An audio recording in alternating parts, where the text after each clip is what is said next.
Crank up the volume and rip off the knob!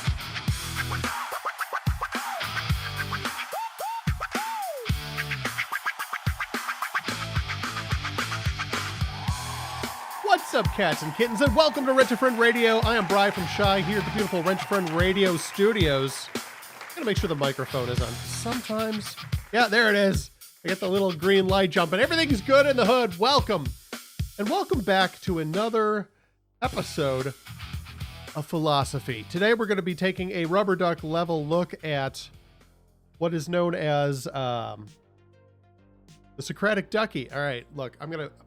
Full disclosure, everybody, you need to know this. I'm drinking decaf and orange juice.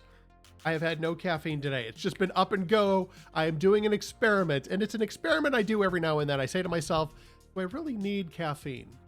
And I look at the coffee and I think, maybe I don't. And then I try decaf. And I don't remember what happens after that, which might tell you something. I keep coming back to it. I'm like, what happened last time? Did it go well? Because I feel like the most likely scenario is I get to like the middle of the day and I have like a caffeine withdrawal migraine and I wind up making coffee in the afternoon instead of in the morning. I don't know. I don't remember what happens. I've done this before. And the fact that I don't remember what happens probably should tell me what happens, but I don't know. Anyway, we're here for you here at Rent a Friend Radio. As always, let me just let you know here, we have the availability to send us. You can put questions or comments in the comments, or you can email us directly, and by us, I mean Wes, our producer, at creationsoapbox@gmail.com. Feel free to do that anytime, because we want to hear from you, the cats and kittens making this radio show the big hit that it is all across the whole world, because it's not just in Chicago, it's across the globe on the internet. If you're watching on YouTube, welcome. It is also on Spotify. If you're listening on Spotify, you can see what I look like on YouTube, and really not that exciting. So I don't know if it's worth it. And there's probably more ads. I don't know. All right. We are going to get straight into it. We are in chapter 13 of the Socratic Ducky. Welcome, everybody, to Brain Fat and the Metaphysical Nickel. This is an episode about belief and knowledge. In order to wrap up our journey across the metaphysical map, it's time for us to take a walk around belief and knowledge. Get your metaphysical shoes on, strap on your backpack of previous knowledge, and bring some philosophical bug repellent. When we get there, we'll make hypothetical s'mores. So let's recap where we've been. And again, if you're watching along on YouTube, you can see this. If you're listening, you can actually just get the whole book at abitoforange.com, and you can see this. So it's available at abitoforange.com as a free digital download, or you can take the link there, abitoforange.com, you go to free books, and then in the section with this book, there's a link to Amazon so you can buy the paperback. So, where we've been. God creates reality, by which I mean physical reality, the universe, time, space, matter, energy, and also spiritual reality, things that we don't see because they're not material, things like angels and demons and heaven and hell and our own souls.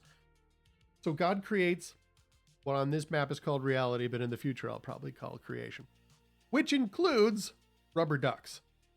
I see the rubber duck and I see it as yellow, which it really is. So what I see is the truth. I have the rubber duck experience, which I think was the name of a Jimi Hendrix album, or at least it should have been. My experience of the ducky is now processed in my mind. My experience is chewed thoroughly by the teeth of reason. Reason asks why and how, and if it's classically trained and well-versed in Shakespeare, wherefore art thou? And then my logic licks the sides of my experience for those tiny flavors of intangible truth which can be discovered with what if? And then when I've made connections and met categorical boundaries and defined things according to context and previous experience, my brain takes the step of faith and swallows my experience so that it can be digested in the memory and metabolized into the muscle of intellect and the fat of useless knowledge, which only gets recalled while playing Trivial Pursuit. If you've heard this metaphor word picture before, I'll give you $1. Suffice it to say, I could continue the metaphor, but let's all be glad that I did not. It would have used the phrase brain fart, and I have more class than that. You may be asking, once my brain has eaten all of the experience I give it, do I have knowledge or beliefs? And I would reply that it is impossible to have one without the other. They are two sides of the same coin. The metaphysical nickel, which would be a cool name for a band or a coffee shop. To believe is to have confidence and faith in the truthfulness of information one can recall and understand. To know is to be able to recall and understand that which is believed to be true. Now let me read that again, because this is the hinge of this chapter. This is the focus of the idea. Here's how belief and knowledge are two sides of the same coin. You ready? Here we go. To believe is to have confidence or faith in the truthfulness of information that one can recall and understand. To know is to be able to recall and understand that which is believed to be true. Why? If you do not believe an idea to be true, you will not say you know it. And if you cannot remember or understand something, you cannot believe it to be true. Heads or tails, it's still a nickel. For example, you would neither say that you know 2 plus 2 equals 7, nor that you believe it, unless maybe you attend a Chicago public school. Thank you. I'll be here all week. Tip your waitstaff.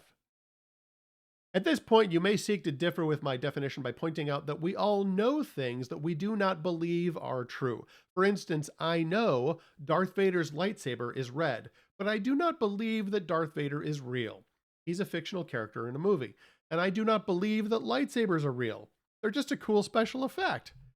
Does this not work against my definition? Nope. And the reason why is context.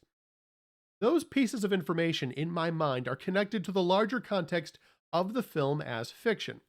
My brain will then process and record this information like this. I recall and understand that Darth Vader's lightsaber in episodes 4 through 6 and Rogue One and then in the Obi-Wan show and a bit in that Rebels one, let's just say Star Wars in general, is read in the context of the movies and the fictional world therein. Let me start over, because now that I've realized how many places Darth Vader showed up, I recall and understand that Darth Vader's lightsaber in Star Wars in general is read in the context of the movies and the fictional world therein, though I know further that neither Darth Vader nor lightsabers are actually real, but are fictional elements which are part of a series of films. Ooh. Thankfully, your brain does most of this without telling you, or you'd be listening to amendments like this all day long. That would be worse than public talk radio. And if I just broke your little hearts with the revelation that neither Darth Vader nor lightsabers are real, all I can say is I'm sorry. And there's no Santa Claus sliding down your chimney every December 24th either. Seriously, the guy's been dead for nearly 1,700 years. You better pray that that doesn't come sliding down your chimney, or you have a whole host of problems worse than being on the naughty list. I digress. Anything you believe, you also know. Anything you know takes belief. But it gets weirder. In modern culture, there's been a great deal of hoopla about the fight between belief and knowledge, or as it's applied, religion versus science. Those on the side of science try to stir up this fight to accuse religions of all being based on blind, unsupported acceptance of ideas that cannot be verified.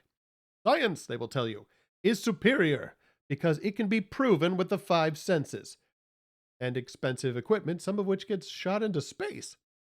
Whereas religions are all the subjective opinions of unscientific men, almost all of whom are dead. Granted, when they put it this way, you can see why popular opinion tends to stray towards science. Shot into space versus dead guys. I mean, you have to admit that sounds kind of heavy in their favor.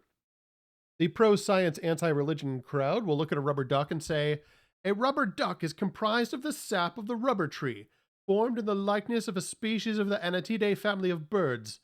They will measure the wavelength of light reflected from it to verify that it is yellow, and they can measure it to accurately find its weight, density, and size. Religion, they will say, can only claim that the rubber duckies make bath time lots of fun, which cannot be quantified. Thus, it is only a subjective experience and not truth. These guys are great fun to have at parties, let me tell you. You'll be like, have you tried the dip? And they'll start rattling off the nutritional information until you're sorry you asked. The flaw in this theory is not in valuing science. The ability to measure things and observe the laws of nature are tremendously valuable.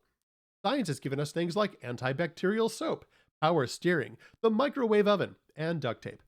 The first flaw in the pro-science, anti-religion movement is simply failing to see that any knowledge will require a component of belief.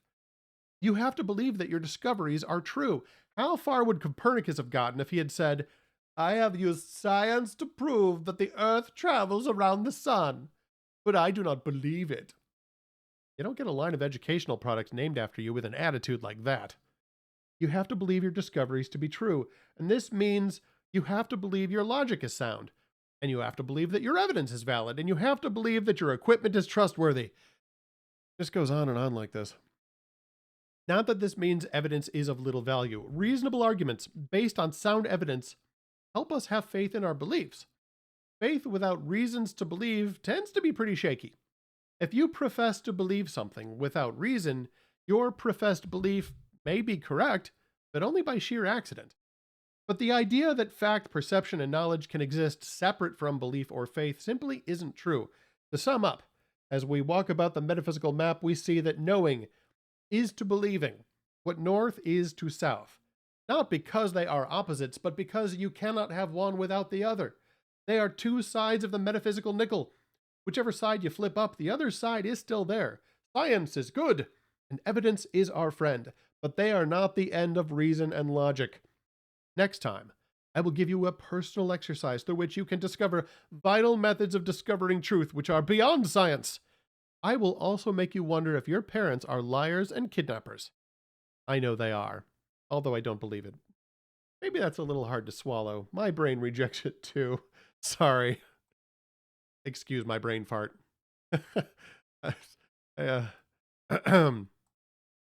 Now it is time for Renaissance Ferret by Wizard Hat and the Gingers. Enjoy this music.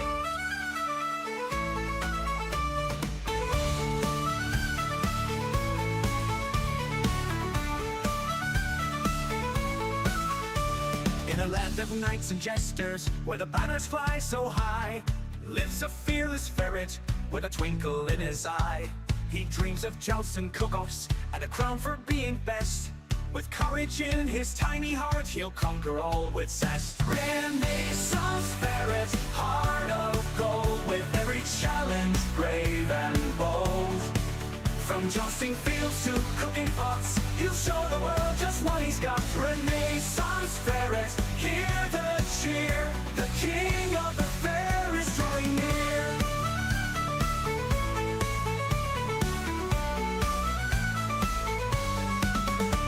He'll face the fiercest archers and the mightiest of knights. A paw upon his trusty lance, he'll win the noble fights.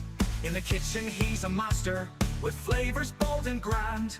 Every dish a masterpiece, the finest in the land. Through the fair he'll wander, with a smile and a song, making friends and memories as he journeys on. With each victory he's closer to the crown he seeks.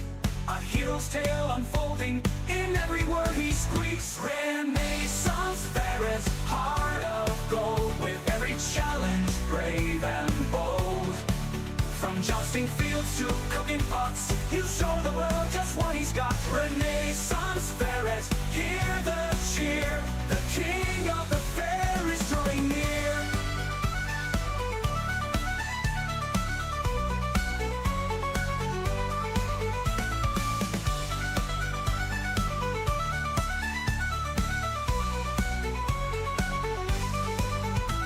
He'll face the fiercest archers and the mightiest of knights. A paw upon his trusty lance, he'll win the noble fights. In the kitchen he's a master, with flavors bold and grand. Every dish a masterpiece, the finest in the land. Renaissance ferret, heart of gold, with every challenge brave and bold. From jousting fields to cooking pots, he'll show the world just what he's got. Renaissance ferret, hear the cheer. The king of the fair is drawing near.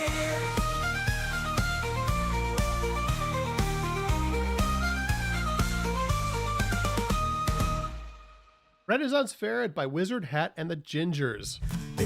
What? Darn it, I've got the autoplay on again. How does that keep happening? Well, there's other music in the world. Now you know. Trying to hide it from you. As always, You can send us questions and comments at creationsoapbox@gmail.com, or you can just leave questions or comments in the description. We'd like to hear from you. If you want to get more of that music, it is available at the Dr. Cheese Experience. The links are in the description. He's on YouTube and he's got his own website. The website is Love and Muffins Music because that's the collection of bands, whereas Dr. Cheese is the guy who's in charge of music here. He's our music programmer. So he's the guy who puts it all together. All right, whole lot of stuff to say. I'm trying something new today, so give me a second. I got to remember what buttons I'm pressing. It's this one. Yes, excellent. And then this. Good. If you're listening to this, you have no idea what I'm doing, and it doesn't matter. Actually, I don't think there's anything to see anyway. I'm messing with the audio. Do I sound fantastic? I know I look good. Look at my hair. Gorgeous.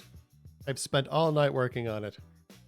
Little pillow technique I do. I take my pillowcase, and I put my head on it, and then I flip over a few times over the course of the night, and when I get up, my hair is gorgeous. Or it's not, nobody's told me. Oh well, it's early. All right. Welcome to Chapter 14, Faith in God and Knowledge of Jelly Beans. This is a chapter about faith, belief, knowledge, probability, and certainty. Oh, it's about to get deep. Grab your rubber ducks and a cup of coffee, kids. I'm still on decaf, I'm telling you. It's an experiment. We're going to see what happens. One alert reader had sent me a lovely color-coded chart which tries to explain that there are different kinds of atheists.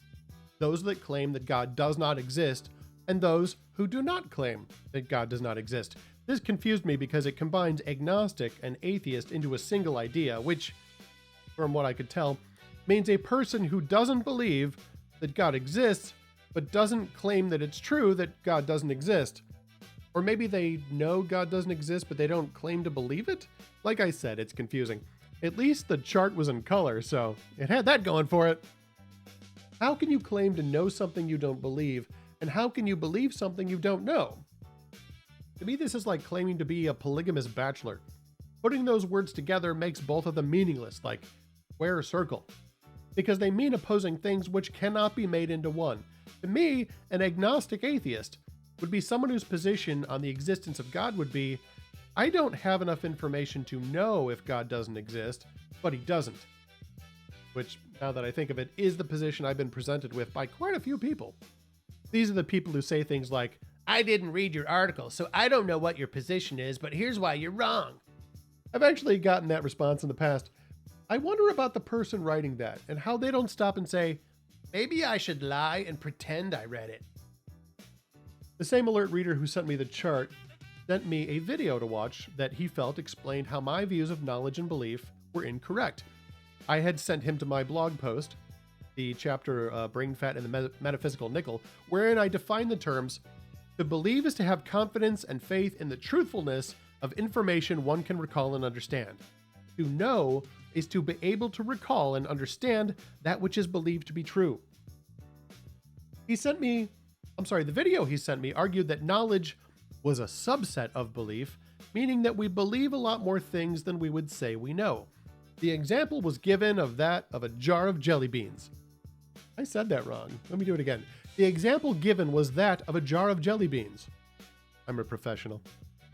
The number of beans in the jar is either even or odd. The default position for anyone considering this must be what they call neutral, or what I would say as undetermined. You got a 50-50 chance of guessing right, but no way of knowing for sure. Thus, the video man said, if you decide the number of jelly beans as even, you have chosen to believe something which you do not know. You have to admit, it's pretty clever. And it makes you think about eating jelly beans, which is distracting, but not unpleasant. So all day I tried to find some time to find the flaw in the reasoning because already having written such a brilliant article with such a catchy name, I wasn't ready to let it go. Also, I could hear a logical flaw like a guitar string out of tune, but I couldn't find it right away. Like I said, it's clever. Jelly beans, right? So what about the jelly beans? Picking even as your chosen belief about the number of jelly beans is not what I'm calling belief because it does not have faith in something known. It is you choosing an option which you feel plausible. This is not an actual belief because it's not based on any knowledge, but rather an arbitrary choice made by comparing statistical likelihoods. You wouldn't say you believe the number is even, you would say you believe it might be. You've merely picked a side because you don't know anything to sway the odds in one direction or the other.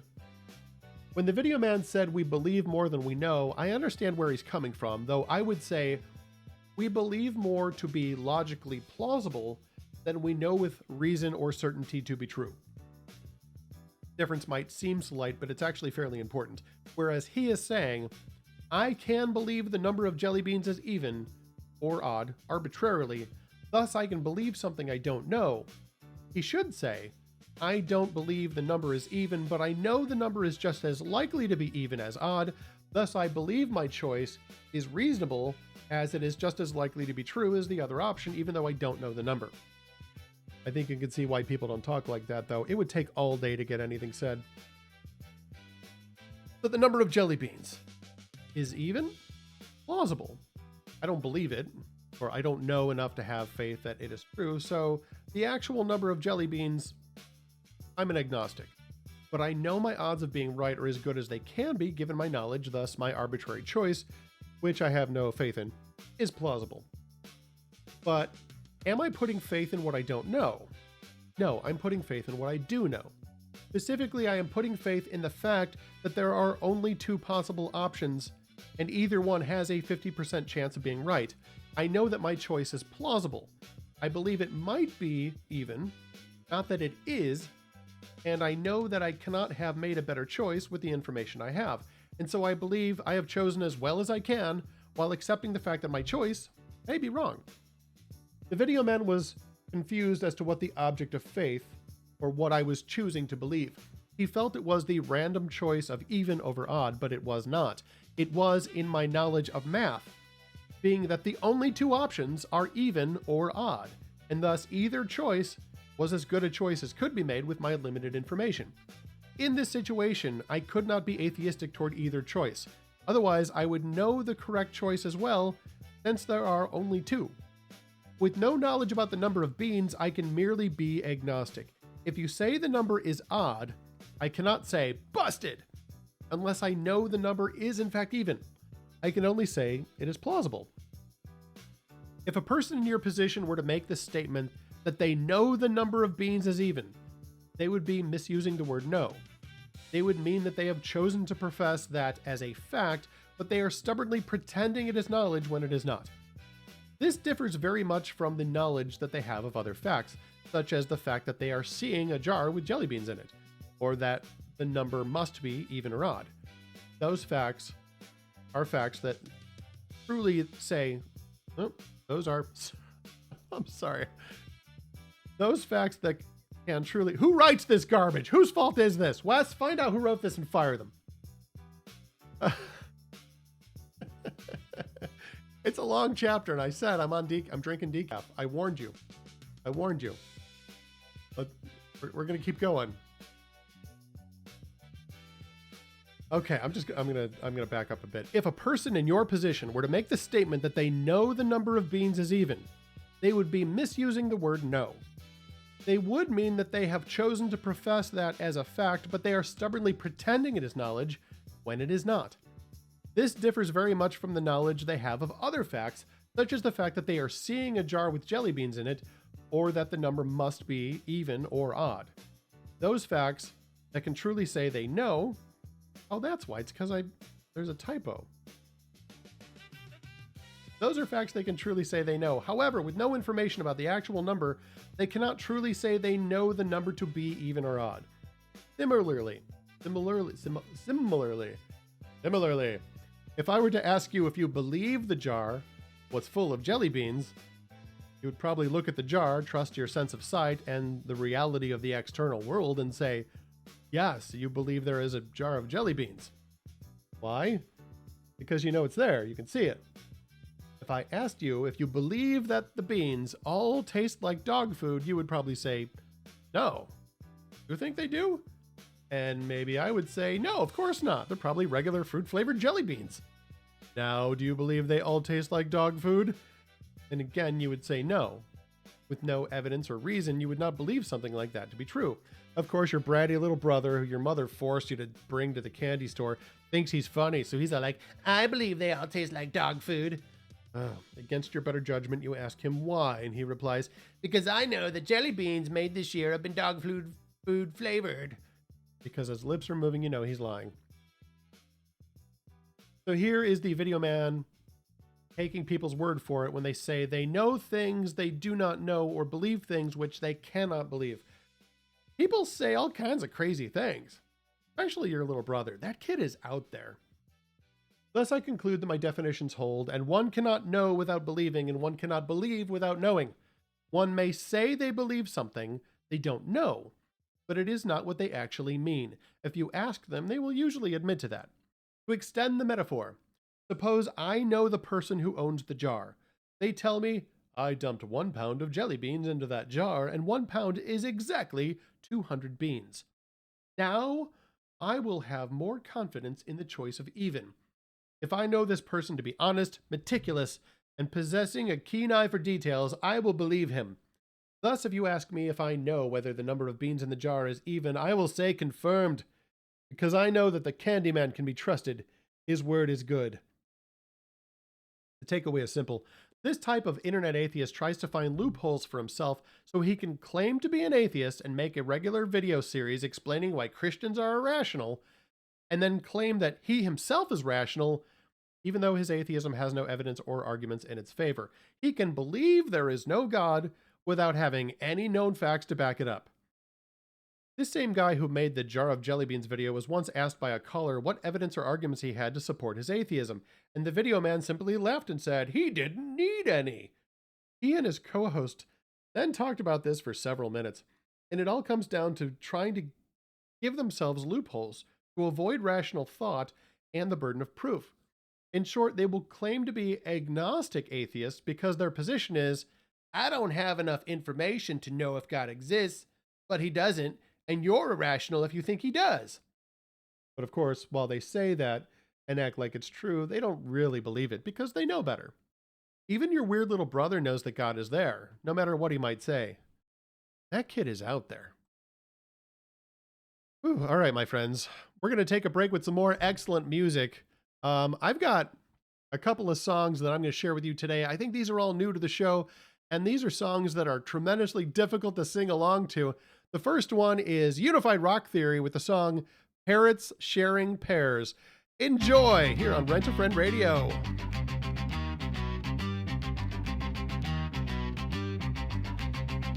If you give a pear to 2 parakeet parrots, I find it fair that they both share the pear. Isn't it right and polite that they might be a pair, fair parrots sharing a pear? I went to the fair with a pear in my pocket. I paid quite a fare to get there at the fair. And when I was there at the fair, I did rock it. I rocked my binoc to see birds at the fair. And there at the fair was a parakeet pair, which a parrots pretend which wear feathers bright. I thought of my pear and said a spare prayer for if I bear the pair, would the parakeets fight? I moved to the parrot's cage there at the fair, and I sat in a chair which was needing repair. And I pulled out the pear from my pocket and placed it between those fair parrots and told them to share. I told them the mayor would be keeping an eye on the parakeet parrots to see they play fair. I paid a fair fare to be there at the fair and to rock my binoc and watch birds everywhere. And tossing my hair with such flair, I said be now a pair of fair parrots sharing a pair. Parrots unfair will be faced with a stare from a horse at the fair who is known as the mayor. If parakeets rudely refuse to share food, a mayor from the fair will give them a rare stare. I went to the fair with a pear in my pocket. I paid quite a fare to get there at the fair. And when I was there at the fair, I did rock it. I rocked my binoc to see birds at the fair. A pair of parrots given a sweet treat should practice partaking with both parrots there. Isn't it right and polite that they might be a pair, fair parrots sharing a pair? A pair of parrots with care should beware, for if they're not fair with the pair, then the pair will face a rare glare from a mayor from the fair, who will stare from the fair at the parrots from there until they are fair and fairly good sharing, and both parakeets get a piece of the pear. A pair of parrots given a sweet treat should practice partaking with both parrots there.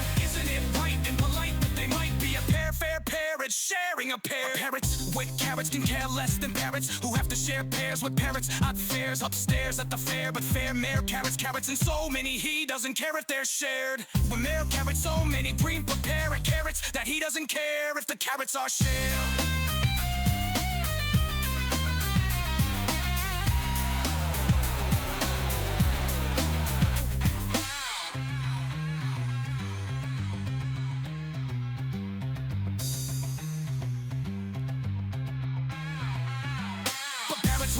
can care less than parrots who have to share pairs with parrots at fairs. Upstairs at the fair mare carries carrots and so many he doesn't care if they're shared. The mare carries so many pre-prepared carrots that he doesn't care if the carrots are shared.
Until they are fair and fairly good sharing, and both parakeets get a piece of the pear. Parakeets get a piece of the pear. That horse is going to be watching. You guys better recognize the fair mare will give you a rare stare.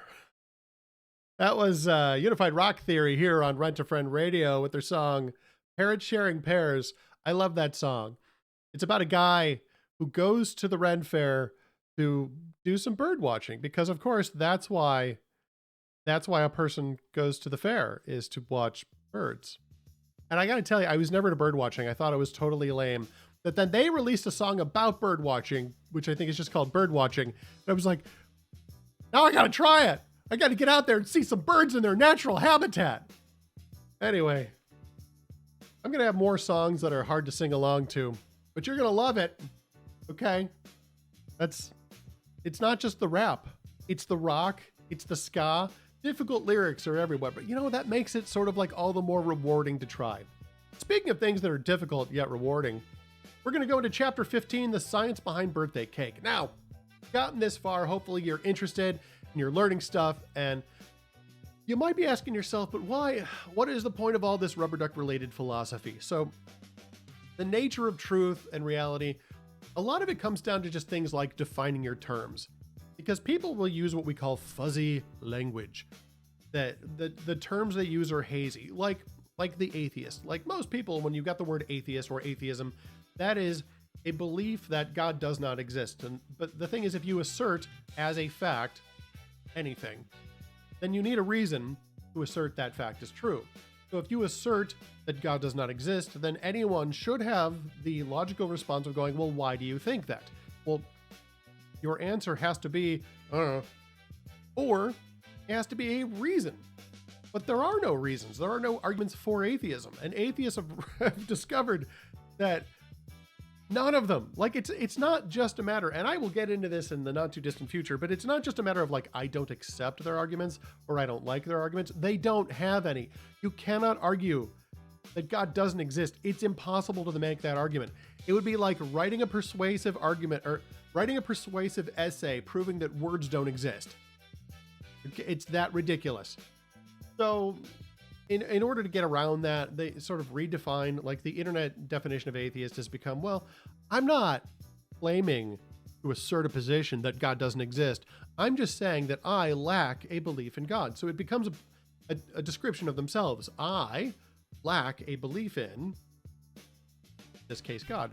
So the problem, like I said at the end of the last chapter there, is that's their stated position. Their stated, like, official position is, I lack a belief in the existence of God. But the way that they always treat it, especially if you find anybody that has words like atheist or godless in their name, in their social media handle, they're one of these idiot roach clowns that is going to say that I don't have the burden of proof. I'm just saying I lack a belief. Like, I don't have to prove where my lack of belief came from. Like, I don't have $5 in my pocket. I don't have to prove where that $5 I don't have didn't come from.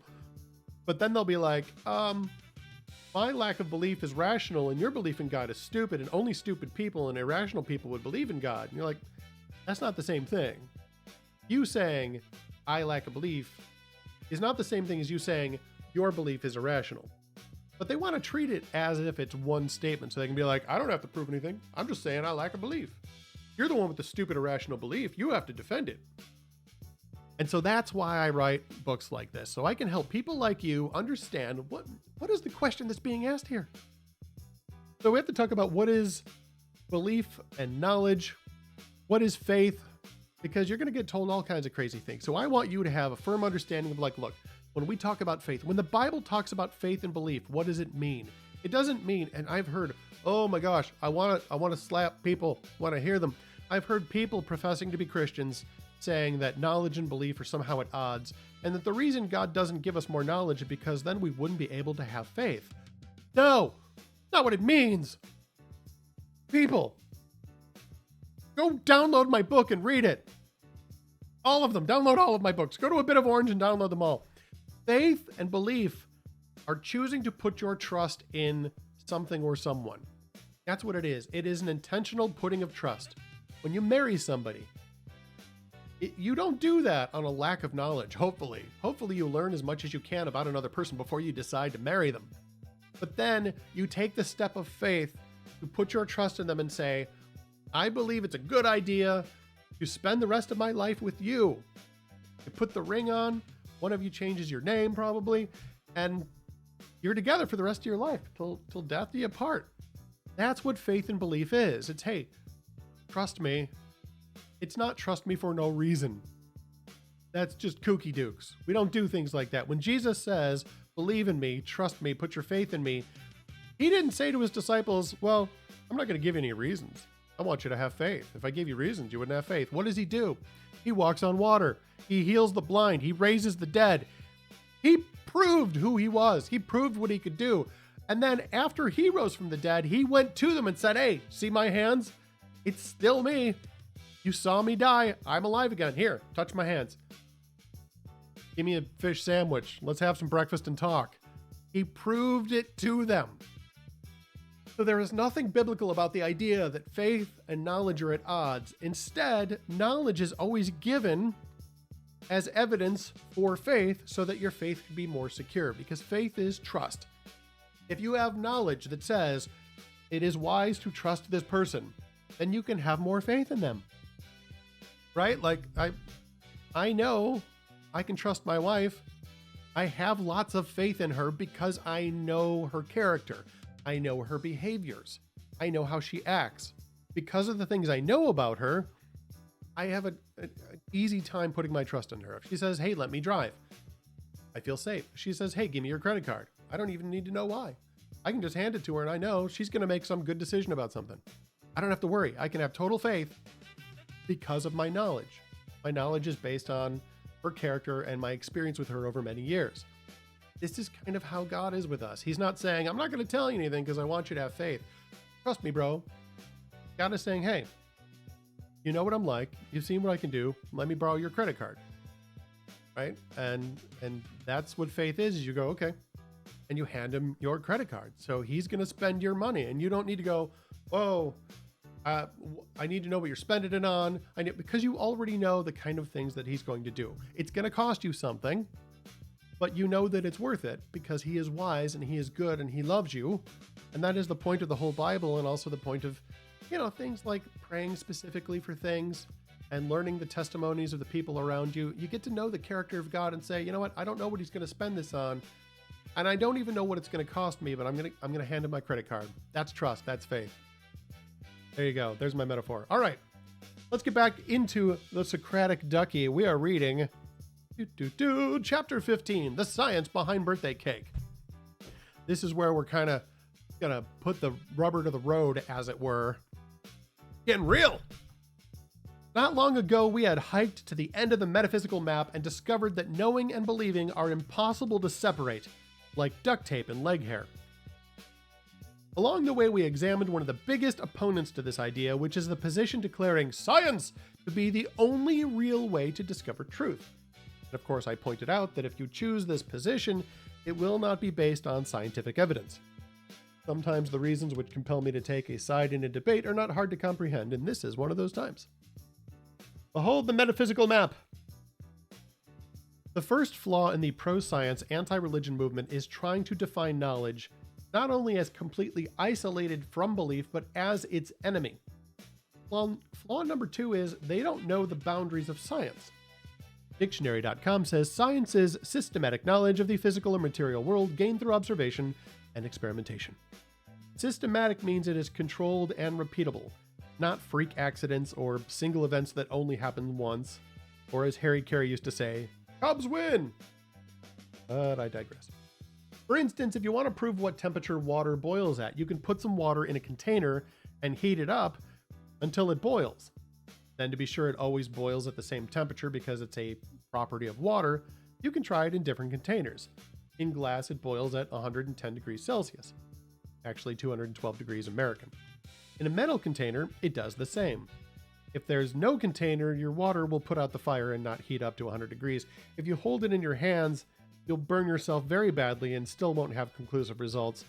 All of these are repeatable, though some you'll learn not to do again. This is the only way that science works. It determines what will happen by watching it happen over and over and over and over until they've used all of their funding or get sick to death of burning their hands and just decide to use glass containers. If a team of scientists heated water to 100 degrees and instead of it boiling, a rainbow pony appeared and gave each of them a croissant, this would not be a scientific discovery.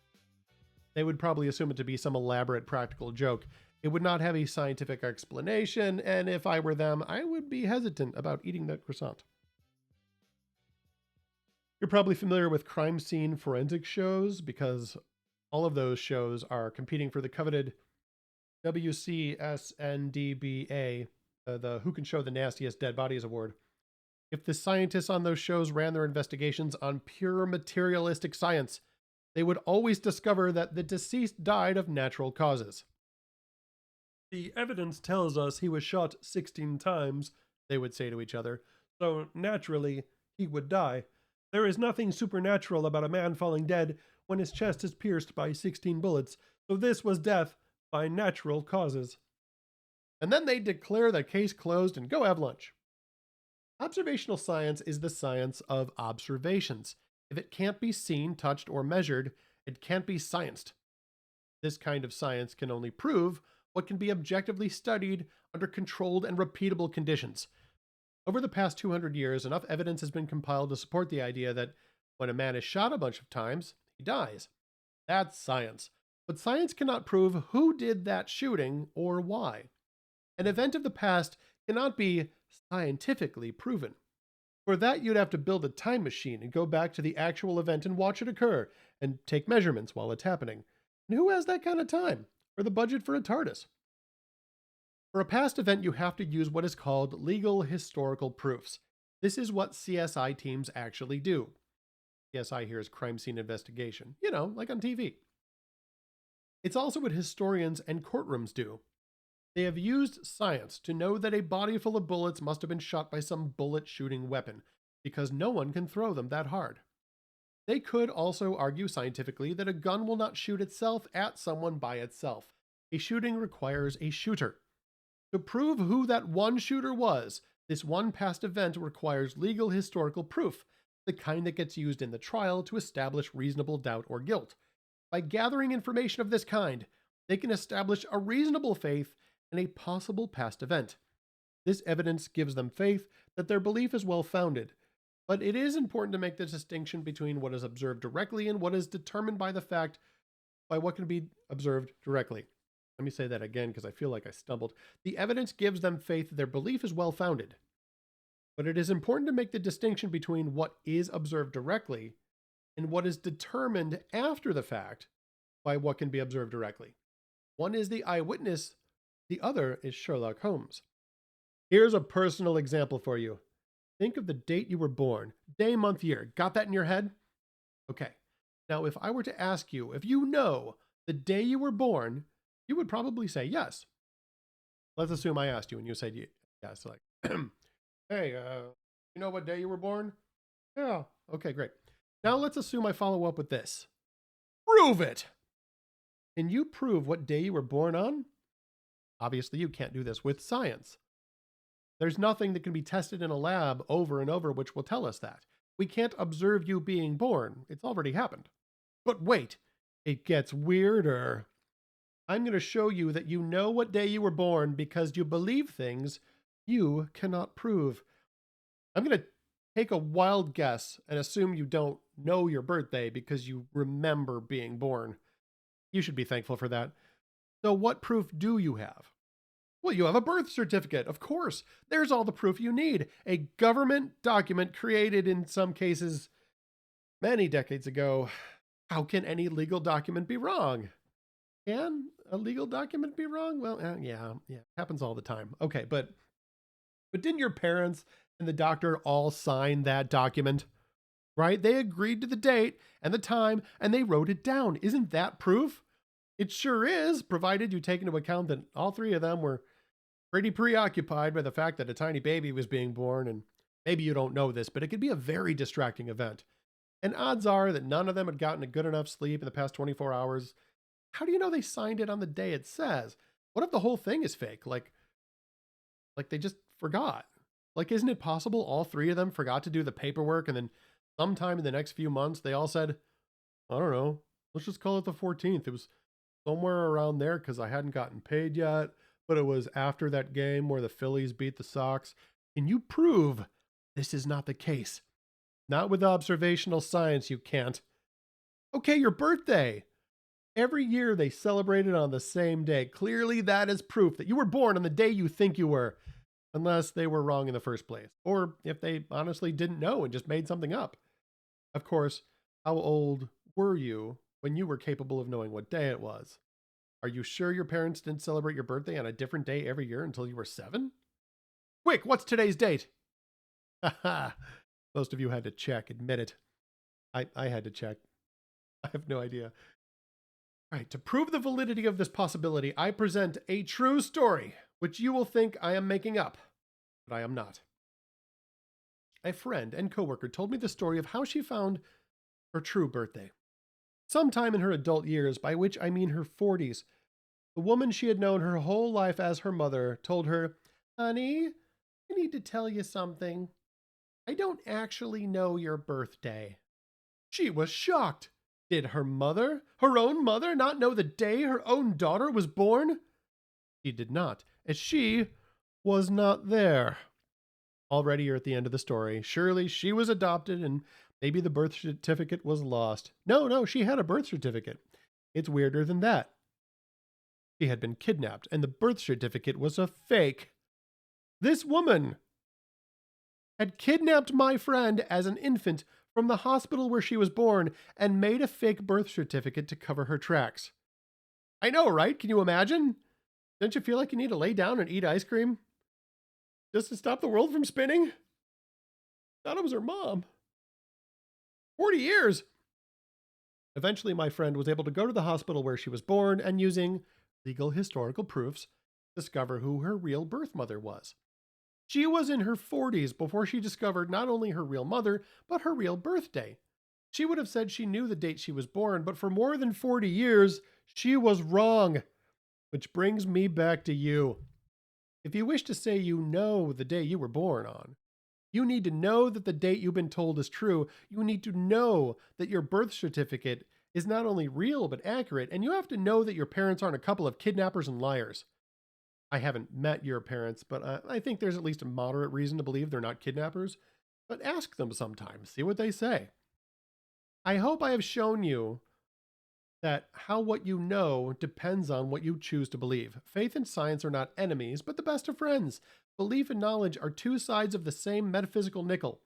If your science tries to exist without faith, you're only lying to yourself. And if your faith runs contrary to reasonable evidence, logic, and science, what makes it worth believing? Think about it, won't you? While you do that, I'm going to go have an ice cream sandwich, which is completely true, even though I don't have any scientific evidence for it. I've given up on scientific evidence, at least for now. At least until the burns on my hands heal. And I am not eating that croissant. Probably. What I am going to do, though, is I'm going to have a dash of love. Ladies and gentlemen, this is Ninja Bunny here on Rent-A-Friend Radio. Enjoy!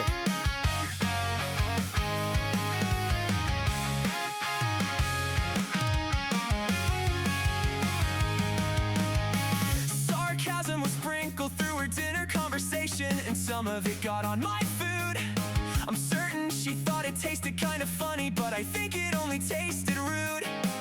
When she added a pinch of mean-spirited gossip to my side of steamed cauliflower.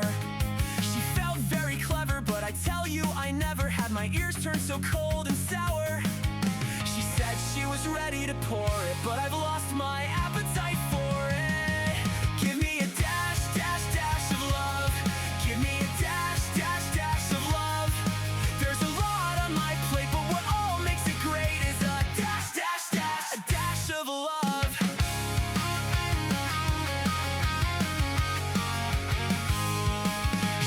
Sweetened ego all over the entree, and she complained all the way through dessert. At our movie, she thought I was dizzy from excitement, but to tell the truth, she made my head hurt.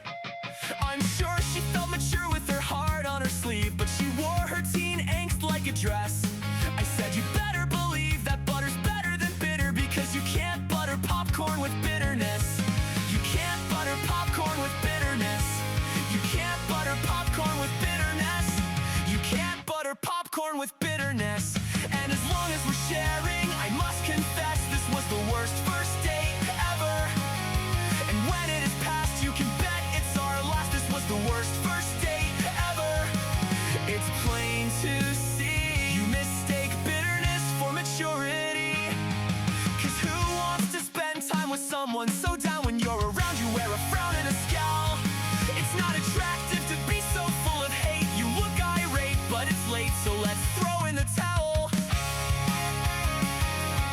You need to try a little selflessness, some tenderness, some thankfulness, so then I confess this was the worst first date. Give me a dash, dash, dash of love. Give me a dash, dash, dash of love. There's a lot on my plate, but what all makes it great is a dash, dash, dash, a dash of love. Give me a dash, dash, dash of love. Give me a dash, dash, dash of love. There's a lot on my plate, but what all makes it great is a dash, dash, dash, a dash of love. A dash of love.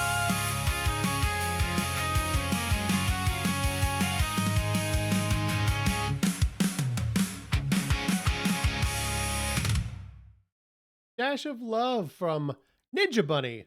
Music available at Love and Muffins Music. Links are in the description. All right, my friends. I hope you've learned something today. I hope you've enjoyed it. Again, as always, the book is available with all my other books at abitoforange.com, abitoforange.com. You click on free books. There's your free digital download. Not even going to ask you for your email. You just click download. It gives you a PDF, or you can just read it right there on the website, but it's kind of small depending on your screen. I don't know. Most of the books then have a link to Amazon, so you can buy a paper copy of it if you want to have a paper copy of it. Oh, and finally, if you want to send us questions or comments, you can do that at creationsoapbox@gmail.com. I'm Bri from Shy on Rent-A-Friend Radio. Thanks for letting me be your Rent-A-Friend. I will see you next time. Jesus loves you is the message we send. Thanks for letting me be your Rent-A-Friend. And remember, Jesus loves you.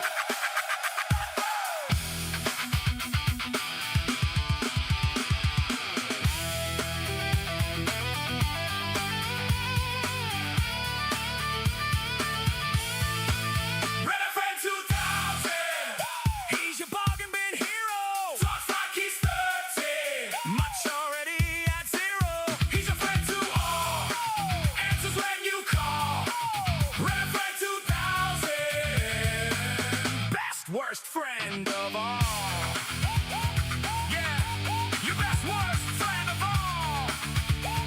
You're listening to Rent-A-Friend Radio.